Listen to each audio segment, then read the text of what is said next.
Have You Filled a Bucket Today? By Carol McLeod, illustrated by David Messing. Here we go. All day long, everyone in the whole wide world walks around carrying an invisible bucket. You can't see it, but it's there. Where's yours? Mine's right here. You have a bucket. Each member of your family has a bucket. Your grandparents, friends, and neighbors all have buckets. Everyone carries an invisible bucket. Your bucket has one purpose only. Its purpose is to hold your good thoughts and good feelings about yourself. You feel happy and good when your bucket is full, and you feel sad and lonely when your bucket is empty. So you might be feeling in the red or the blue zone of our mood meter when your bucket's empty, and then in the yellow and the green when your bucket is full. Other people feel the same way too. They're happy when their buckets are full, and they're sad when their buckets are empty. It's great to have a full bucket, and this is how it works. Other people can fill your bucket, and you can fill theirs. You can fill your own bucket too. So, how do you fill a bucket? You fill a bucket when you show you love someone, when you show love to someone, when you say or do something kind, or even when you give someone a smile. That's being a bucket filler. A bucket filler is a loving, caring person who says and does nice things to make others feel special. When you treat others with kindness and respect, you fill their buckets. KW friends, you are so good at this. But you can also dip into a bucket and take out some good feelings.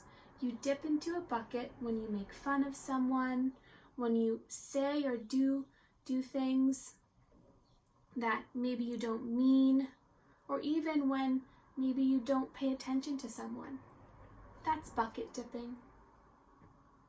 Bucket dipping is not being a kind friend. When you hurt others, you dip into their bucket. You will dip into your own bucket too. Many people who dip have an empty bucket. They may think they can fill their own bucket by dipping into someone else's, but that never works. You will never fill your own bucket when you dip into someone else's. But guess what? When you fill someone else's bucket, you fill your own bucket too.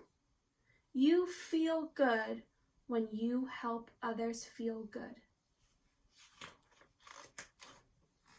All day long, we are either filling up or dipping into each other's buckets by what we say and what we do. Try to fill a bucket and see what happens. You love your mom and dad. Why not tell them you love them? You can even tell them why. Your caring words will fill their buckets with joy. Watch for smiles to light up their faces. You will feel like smiling too. A smile is a good clue that you have filled a bucket. If you practice, you'll become a great bucket filler. Just remember that everyone carries an invisible bucket, and think of what you can say or do to fill it. Here are some ideas for you. You could smile and say hi to the bus driver. He has a bucket too. You could invite the new kid at school to play with you. You could write a thank you note to your teacher. You could tell your grandpa that you like spending time with him. There are many ways to fill a bucket. Bucket filling is fun and easy to do. Doesn't matter how young or old you are. It doesn't cost money. It doesn't take much time. And remember, when you fill someone else's bucket, you fill your own bucket too. When you're a bucket filler, you make your home, your school, and your neighborhood better places for all. So remember, friends, we are talking today in morning meeting about our KW community and the community we have at our homes. It's important that you fill the buckets of the people in your community, in your family community, so that everyone's buckets are full, including yours. Bucket filling makes everyone feel good. So, why not decide to be a bucket filler today and every day? Just start each day by saying to yourself, I'm going to do something to fill someone's bucket today. And at the end of each day, ask yourself, did I fill a bucket today? Yes, I did. Now that's the life of a bucket filler. And that's you. The end.